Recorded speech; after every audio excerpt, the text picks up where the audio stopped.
Lucciole, le mie, di mago, siamo qua, come agli orli della vita, contessa.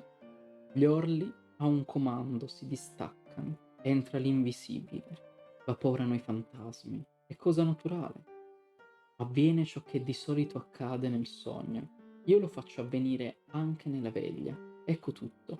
I sogni, la musica, la preghiera, l'amore, tutto l'infinito che è negli uomini, lei lo troverà dentro e intorno a questa villa.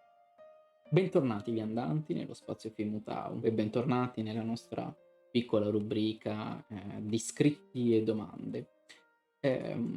Allora oggi siamo di fronte all'ultimo capolavoro, il cosiddetto testamento, diciamo, testamento artistico di Luigi Pirandello, cosiddetti I giganti della montagna, rimasto inconcluso proprio per la morte dell'autore, in cui ci ritroviamo in una situazione molto particolare. Ci ritroviamo ad una villa isolata e abitata da personaggi che potremmo definire al limite della ragione.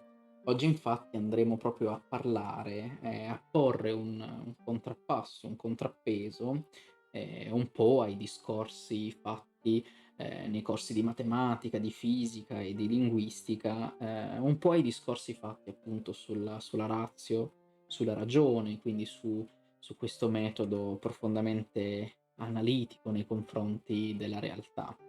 In questo caso quindi vorrei consigliarvi di andare a cercare questa opera teatrale che molto spesso la si può trovare anche su internet, registrata o volendo anche potete scaricarvi i canovacci e gli scritti.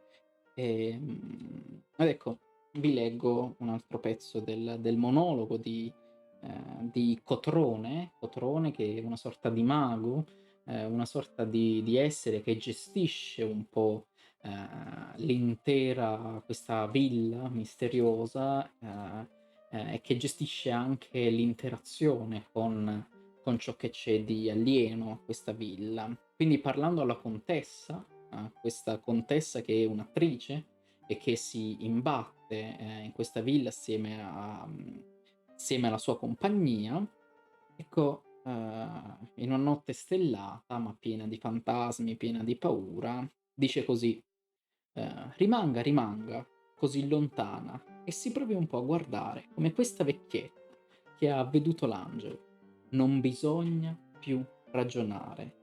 Qua si vive di questo, privi di tutto, ma con tutto il tempo per noi. Ricchezza indecifrabile, ebollizione di chimere. Le cose che ci stanno attorno parlano e hanno senso soltanto nell'arbitrario, in cui per disperazione ci viene di cangiarle. Disperazione a modo nostro, badiamo. Siamo piuttosto placidi e pigri, seduti, concepiamo enormità, come potrei dire, mitologiche, naturalissime, dato il genere della nostra esistenza. Non si può campare di niente. E allora è una continua sborniatura celeste. Respiriamo aria favolosa. Gli angeli possono come niente calare in mezzo a noi e tutte le cose che ci nascono dentro sono per noi stessi uno stupore. Udiamo voci, risa, vediamo sorgere incanti, figurati da ogni gomito d'ombra, creati dai colori che ci restano scomposti negli occhi, abbacinati dal troppo sole della nostra isola. Sordità d'ombra non possiamo soffrirne. Le figure non sono inventate da noi, sono un desiderio dei nostri stessi occhi. E ancora, Cotrone, in un altro pezzo dell'opera, un po' dopo, dice: "Potevo essere anch'io forse un grand'uomo, contessa. Mi sono dimesso da tutto, decoro, onore, dignità, virtù, cose tutte che le bestie, per grazia di Dio, ignorano nella loro beata innocenza.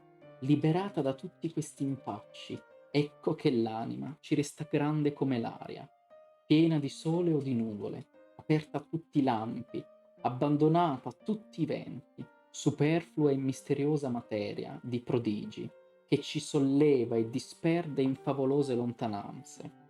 Guardiamo la terra, che tristezza. C'è forse qualcuno laggiù che si illude di star vivendo la nostra vita, ma non è vero. Nessuno di noi è nel corpo che l'altro ci vede, ma nell'anima che parla, chissà da dove. Nessuno può saperlo. Apparenza tra apparenza. Con questo buffo nome di Cotrone, e lui di doccia, e lui di Quaquèo, un corpo e la morte, tenebra e pietra. Guai a chi si vede nel suo corpo e nel suo nome.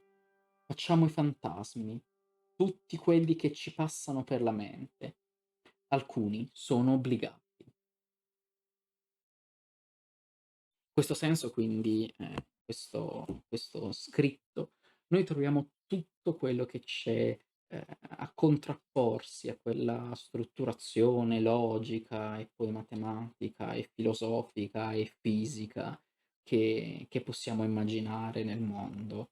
C'è essenzialmente un allontanamento forzato, molto spesso anche doloroso, tipico poi dei personaggi, dell'ultimo Pirandello, un allontanamento forzato da tutte le strutture umane, dalla società, dalle virtù, un allontanamento che però produce nell'animo umano qualcosa di diverso, produce quello che potremmo forse definire, la base di tutte le arti, come diceva Cotrone nel primo passo che ho letto.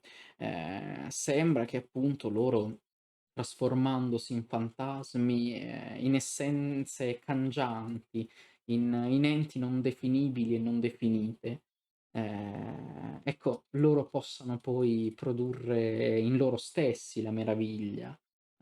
C'è quindi una posizione un po', solitaria, un po' solipsistica, in questo allontanamento dalla società, dalle regole, dalla ragione, da tutte le costruzioni che potremmo definire umane, loro ritrovano la loro umanità, loro ritrovano un altro piano, ritrovano un altro livello di discussione.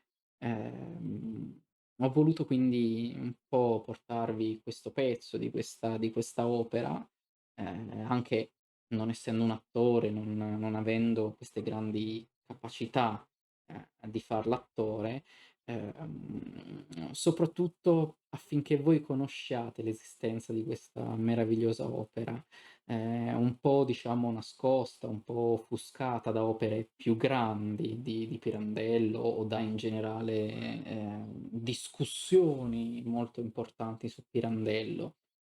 Quindi un'opera che ci pone appunto la questione, la famosa contrapposizione tra la ragione e tutto quel mondo lì e poi l'umano. Una discussione in cui però, Cotrone, che è la voce di Pirandello, non pone, delle differenze, non pone una sostanziale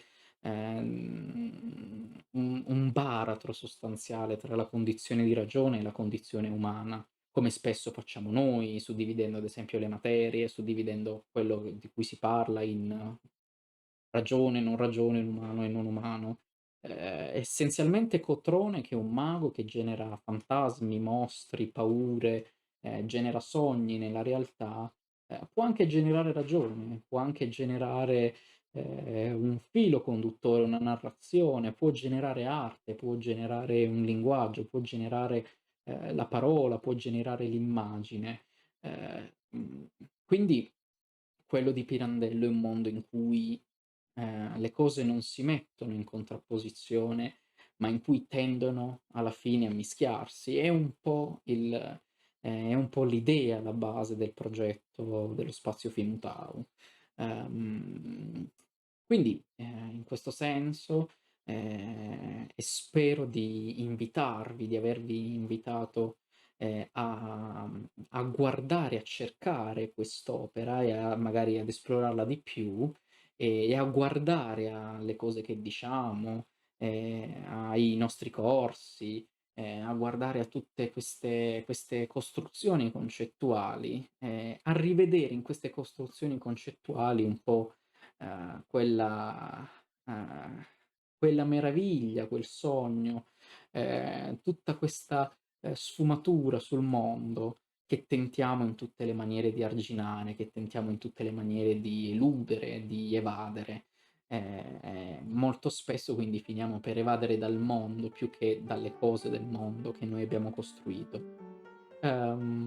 Quindi, sperando di avervi un po' stimolato una riflessione e senza dilungarmi oltre, vi invito a commentare, a creare una discussione, a lasciare mi piace e a seguirci sulle varie pagine che sono in descrizione e augurandovi sempre la evoluzione, vi saluto.